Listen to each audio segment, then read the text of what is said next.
Hey guys, nandito tayo sa La Union ngayon. At wala pang ATM.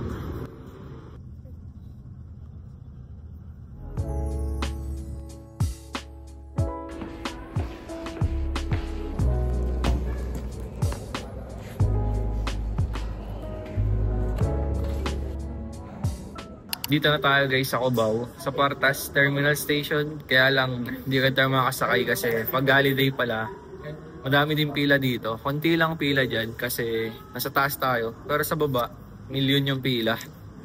Tapos binigyan na lang tayong number ni Kuya Guard. Tapos hintayin na lang natin daw matawag via speaker. Tapos tsaka pa lang tayo makabiling ticket. Hindi pa tayong ticket. So maghintay tayo hanggang alas 7. Okay na naman. 6:43 na.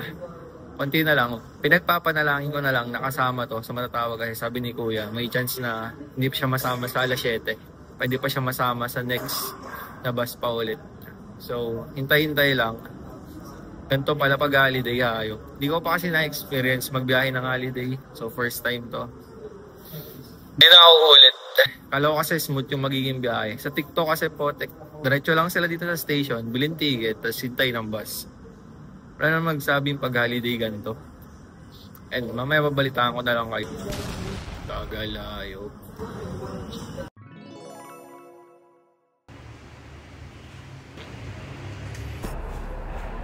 Nakakuha na akong ticket, kaya lang alas 10 pa yung alis. Alas 8 pa lang anong gagawin ko dito ng 2 hours.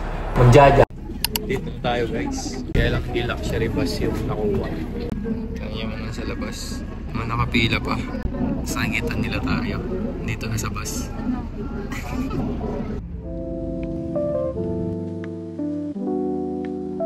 $50 ba naman hotdog? 50 pesos hotdog. Yun na ako bumili. Ito 50 to 4. Hindi na. Hindi na ako kakain sa LU.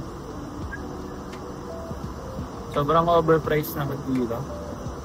50 pesos sa 4 na siya.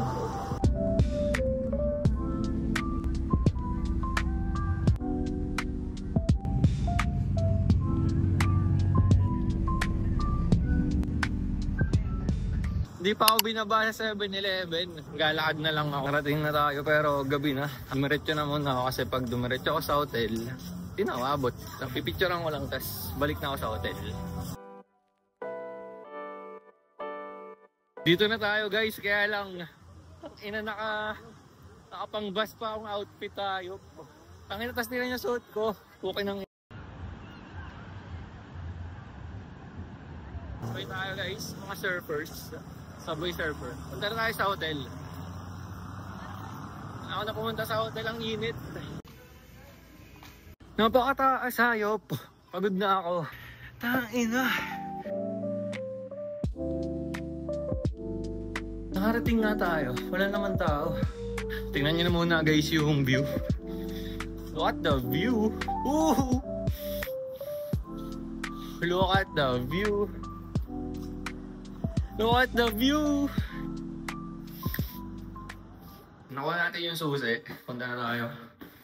103. Sa ngayon daw, solo pa natin yung room.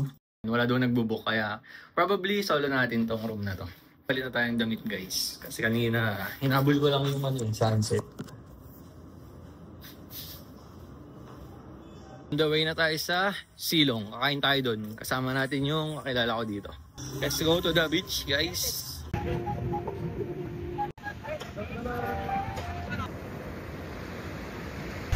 Wala pa nagpa-party.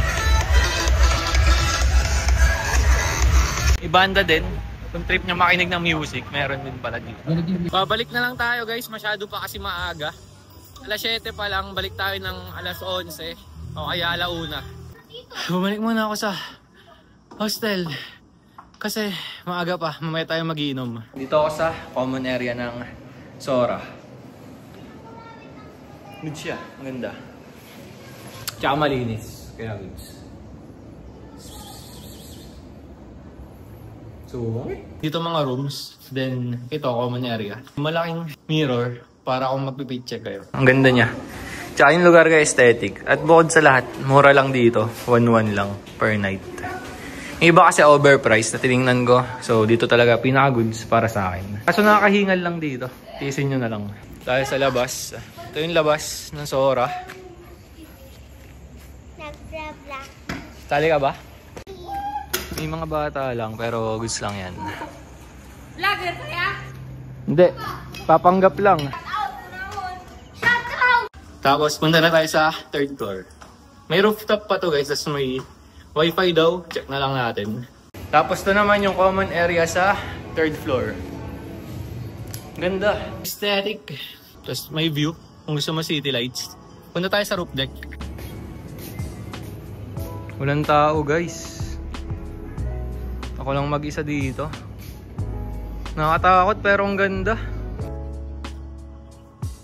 3rd floor. Tapos mag-isa lang ako. Bumalik muna ako sa kwarto kasi papahinga ako. Balik tayo dun sa beach ng 11 PM. Tsaka tayo mag-inom. Bale, meron nga palang bunk beds pero mag-isa lang ako since wala daw gano'n nagbubuk na ito kasi gusto nila mga private. So, matalino ako. Hindi, joke lang. Ang naisip ko, kung walang magbubuk, ay di ako magbubuk tas solo ko to. Tapos may tao, no? Wala naman guys. Walang tao. Pahinga muna. Update ko kayo mamaya.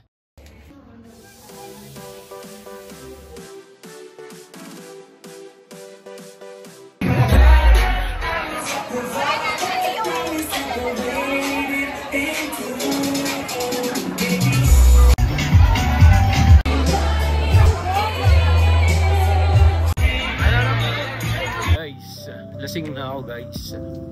Ayop ba? Ang sarap pala mag-bar dito.